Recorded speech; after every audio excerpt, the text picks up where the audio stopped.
स्वागत है बच्चों आपका दिव्या मैम की विज्ञान क्लास में। कैसे हैं आप सब लोग?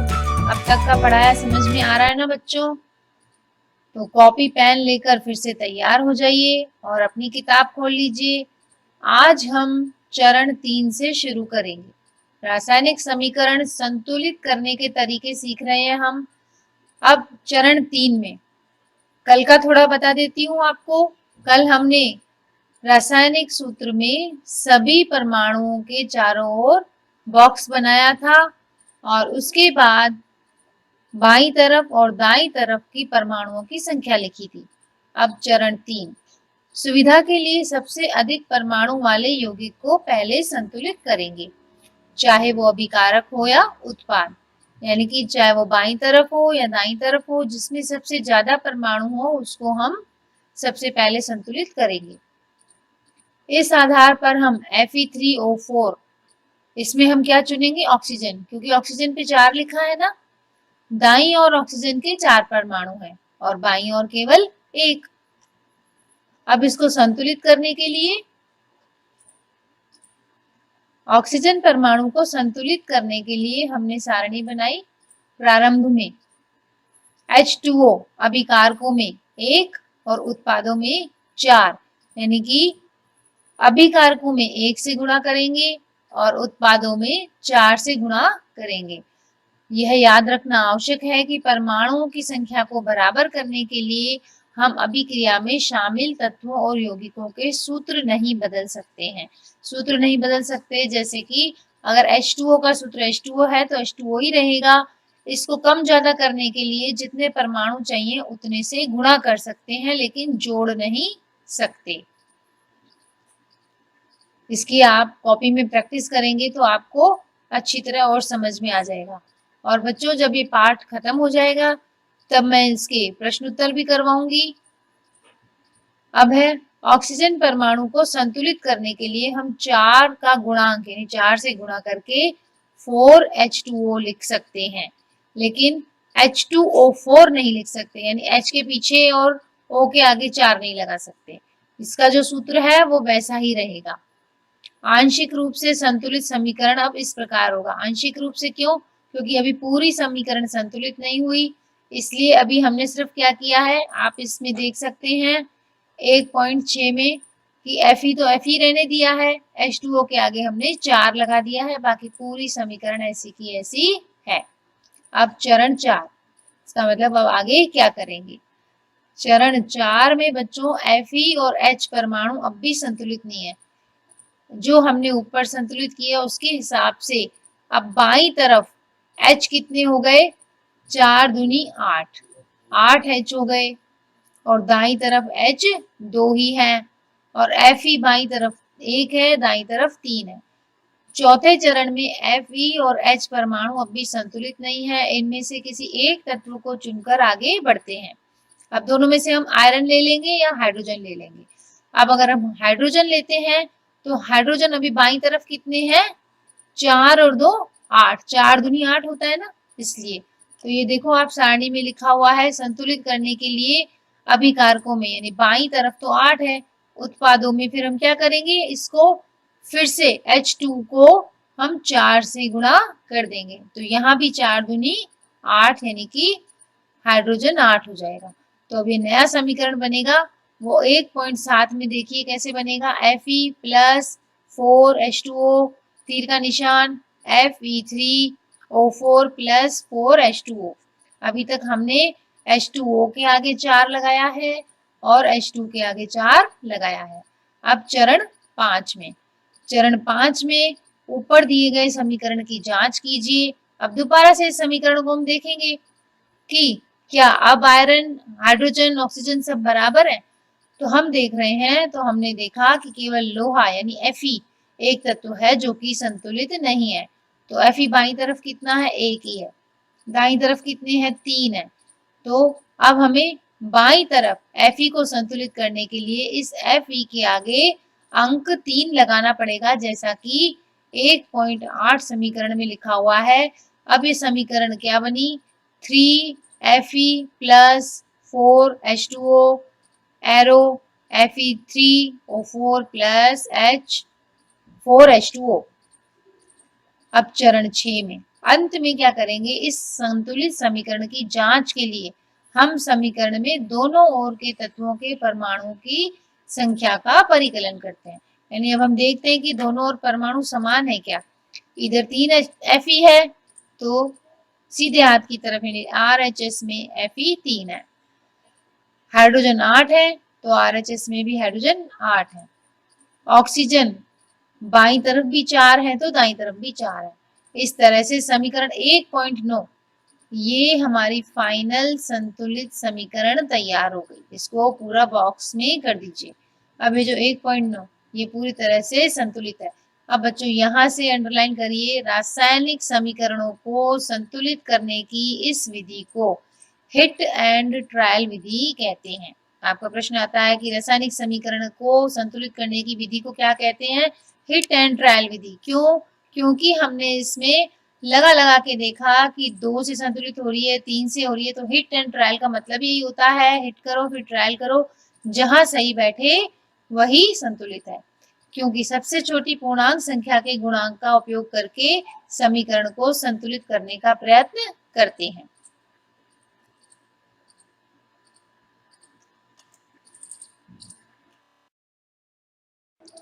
अब चरण 7 भौतिक अवस्थाओं के संकेत लिखना।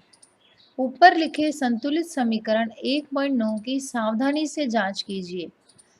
क्या इस समीकरण में हमें अभिकारकों, उत्पादों इत्यादि की भौतिक अवस्था के बारे में ज्ञान होता है? यानी कि बच्चों, कहने का तात्पर्य है कि ये जो समीकरण 1.9 है, ये देखिए आप समीकरण 1.9, इसमें जब हमने आयरन, जल, फेरस सल्फेट ये सब कहा तो हमें ये पता नहीं चल रहा कि ठोस है, द्रव है या गैस है। तो भौतिक अवस्था के बारे में कोई जानकारी नहीं मिल रही। अब हमें क्या करना है?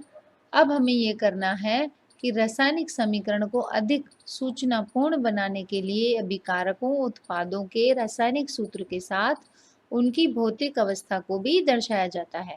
अभिकारकों और उत्पादों के गैस, द्रव और जलीय ठोस अवस्थाओं को क्रमशः G यानी गैस हो तो G, द्रव हो तो L यानी लिक्विड, जलीय एक्वस AQ, ठोस सॉलिड से दर्शाते हैं। अभिकारक या उत्पाद जब जल में घोल के रूप में उपस्थित होते हैं तब हम AQ लिखते हैं। यानी कोई चीज जब पानी में घुली हुई होती है तो AQ यानी एक्वस लिखते हैं। अब संतुलित समीकरण 1.9 इस प्रकार का होगा। देखो बच्चों, Fe इसके आगे लिखा हुआ S, आयरन लोहा हमें मालूम है ये ठोस होता है। H2O इसके आगे लिखा हुआ है G, जल तो लिक्विड यानी L होता है। फिर G क्यों लिखा हुआ है? इसका मतलब H2O जल को हमने कैसे रूप में लिया है? भाप के रूप में लिया है। जब जल की भाप बनती है वो कैसा रूप हो जाता है? गैस। Fe3O4 ये कैसा होता है? Solid S। 4H2O ये कैसा होता है? H2 गैस होती है, हाइड्रोजन गैस, इसके आगे G लिखा हुआ है।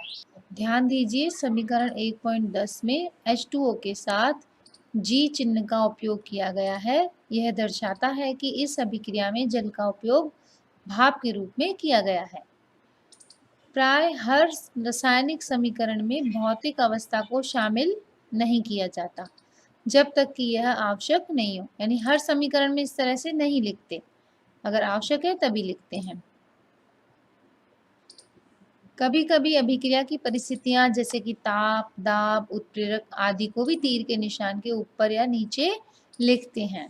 अभी ताप, दाब, उत्प्रेरक क्या होते हैं ये आप पिछली कक्षा में भी पढ़ चुके हैं, यहाँ भी आपको दोबारा पढ़ने को मिलेंगे। CO इसके आगे ब्रैकेट में लिखा है G, कार्बन मोनोऑक्साइड एक ऐसी होती है, गैस होती है, प्लस 2H2 हाइड्रोजन गैस, तीर का निशान, इसमें देखिए तीर के निशान के ऊपर लिखा हुआ है 340 ATM और इसके तीर के निशान के आगे लिखा है CH3OHL यानी ये लिक्विड। दूसरा समीकरण देखिए 1.12, इसमें लिखा हुआ है 6CO2 aqueous plus 12H2O liquid.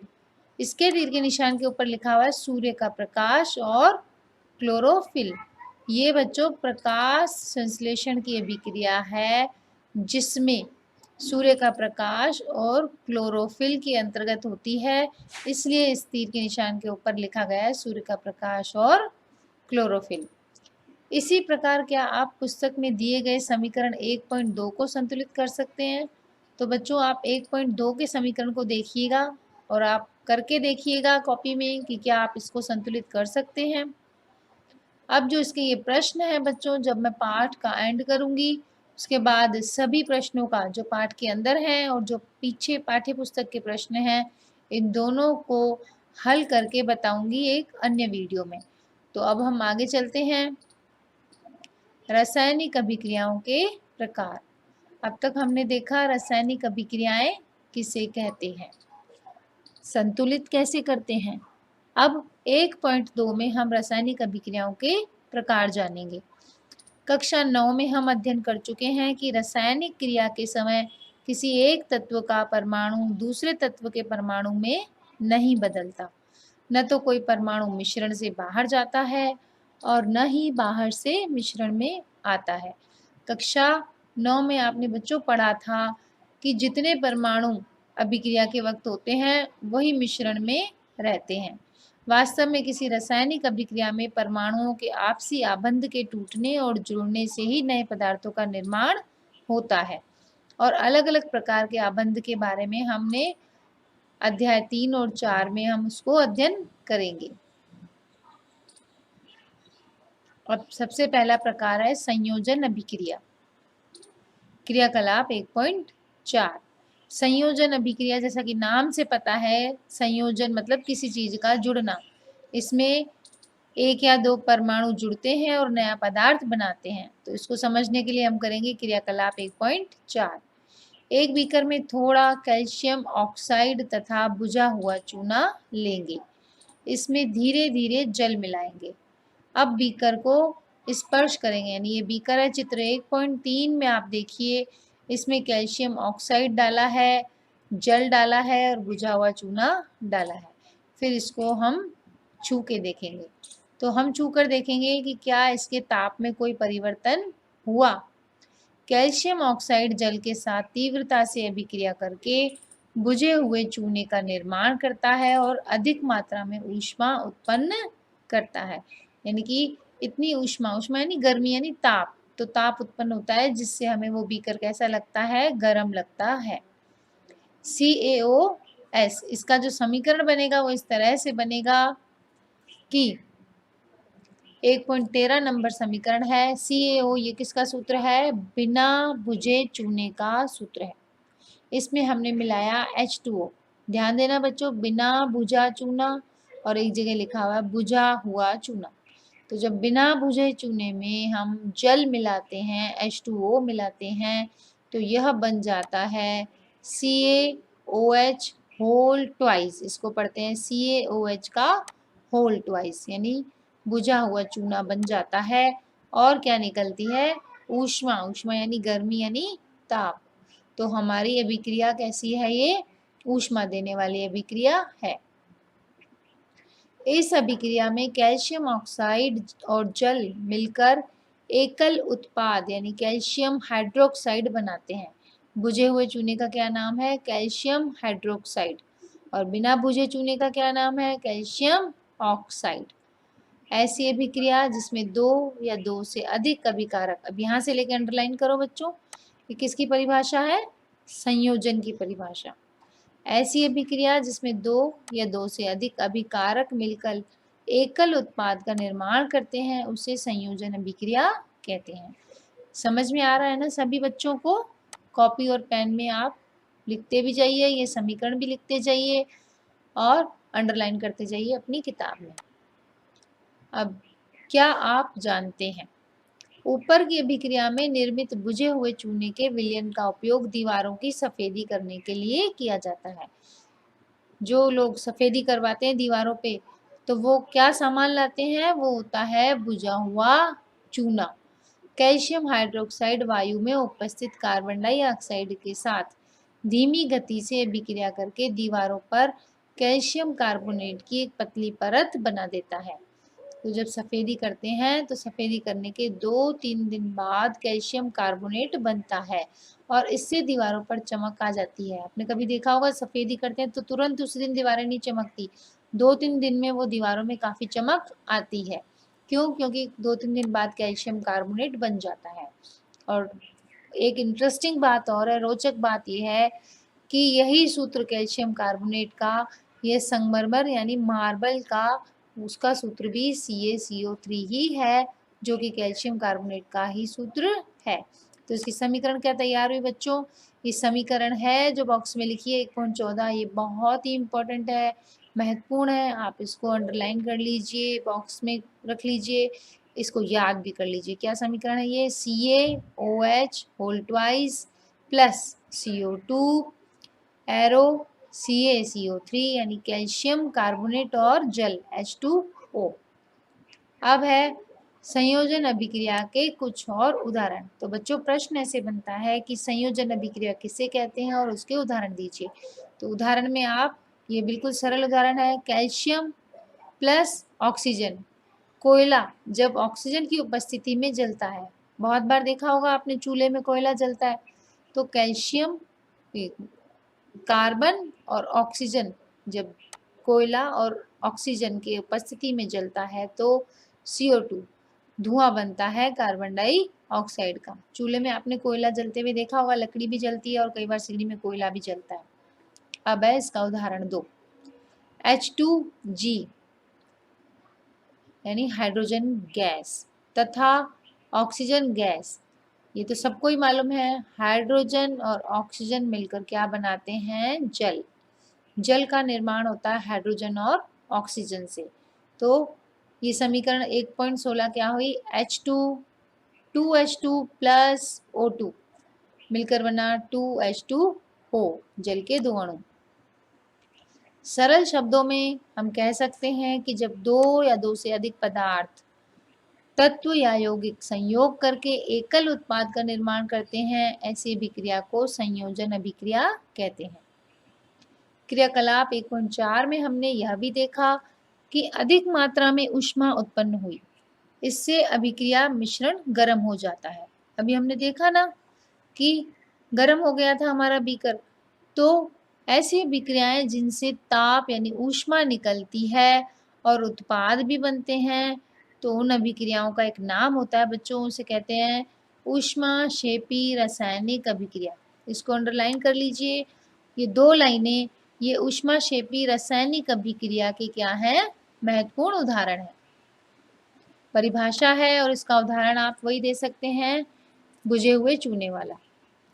प्राकृतिक गैस का दहन, ये ऊष्माक्षेपी के कुछ और उदाहरण है। तो पहला उदाहरण है प्राकृतिक गैस का दहन, CH4 यानी कि प्राकृतिक गैस का सूत्र होता है CH4, मीथेन इसको कहते हैं, प्लस 2O2 यानी ऑक्सीजन के दो अणु, ये मिलके क्या बनाते हैं? CO2 carbon dioxide. यानी जब मीथेन गैस जलती है ऑक्सीजन की उपस्थिति में तो कार्बन डाइऑक्साइड गैस बनती है, जल वाष्प बनती है H2O, आगे जी लिखा है ना, तो जल वाष्प H2O जल वाष्प बनती है, प्लस ऊर्जा, ऊर्जा यानी ताप निकलता है, गर्मी निकलती है। क्या आप जानते हैं कि श्वसन एक ऊष्माक्षेपी अभिक्रिया है? बच्चों जब हम सांस लेते हैं तो वह भी एक ऊष्माक्षेपी अभिक्रिया होती है। हम सभी जानते हैं कि जीवित रहने के लिए हमें ऊर्जा की आवश्यकता होती है। ऊर्जा हमें कहाँ से मिलती है? भोजन से मिलती है। हम भोजन खाते हैं तभी तो जिंदा रह पाते हैं ना, पानी पीते हैं। तो पाचन क्रिया के समय खाद्य पदार्थ छोटे छोटे टुकड़ों में टूट जाते हैं, जैसे चावल है, आलू है, ब्रेड है, इन सब में क्या होता है? कार्बोहाइड्रेट होता है। इस कार्बोहाइड्रेट के टूटने से क्या मिलता है? ग्लूकोज मिलता है। यह ग्लूकोज हमारे शरीर की कोशिकाओं में उपस्थित ऑक्सीजन से मिलकर हमें ऊर्जा प्रदान करता है। और यह जो अभिक्रिया होती है, इस अभिक्रिया का विशेष नाम होता है श्वसन। तो श्वसन है जिसका अध्ययन हम करेंगे अध्याय 6 में, लेकिन श्वसन की जो अभिक्रिया होती है 1.18 समीकरण, ये पूरा 1.18 समीकरण आपको याद करना है, इसको बॉक्स में रख लीजिए। इसमें क्या है, ये बताया ग्लूकोज जो है वो ऑक्सीजन की उपस्थिति में टूटकर कार्बन डाइऑक्साइड और H2O और ऊर्जा बनाता है। इसका क्या सूत्र हुआ, C6H12O6 प्लस 6O2। तो क्या बना, 6CO2 प्लस 6H2O प्लस ऊर्जा। अब उदाहरण 3, किसका उदाहरण, हम पढ़ रहे हैं ऊष्मा क्षेपी अभिक्रियाओं का उदाहरण। तीसरा उदाहरण क्या है, तीसरा उदाहरण है शाक सब्जियों का विघटित होकर कंपोस्ट बनना भी ऊष्माक्षेपी अभिक्रिया का उदाहरण है। यानी कि जो शाक सब्जियां या थोड़ा कचरा जो होता है हमारा, ये सड़ता रहता है, वह भी एक ऊष्माक्षेपी अभिक्रिया होती है। अब है क्रियाकलाप 1.1 में दी गई अभिक्रिया के प्रकार को पहचानना है जिसमें एकल उत्पाद निर्माण के साथ साथ ऊष्मा उत्पन्न होती है। तो बच्चों, आज का पाठ यहीं तक है। कल हम पढ़ेंगे 1.2.2 यानी वियोजन अपघटन की अभिक्रिया। अपनी किताब में यहाँ से लेके निशान लगा दीजिए। कल की क्लास में हम यहाँ से पढ़ेंगे। तो बच्चों, आपको ये पाठ आशा करती हूँ समझ में आ रहा होगा। बच्चों, समझ में आ रहा है तो आप इसको लाइक कीजिए, शेयर कीजिए और सब्सक्राइब कीजिए ताकि आपके अन्य मित्रों तक भी ये सूचना जा सके और नया वीडियो आपको जल्दी से मिल सके। तो बच्चों, अगली क्लास में मिलते हैं, तब तक बाय बाय बच्चों।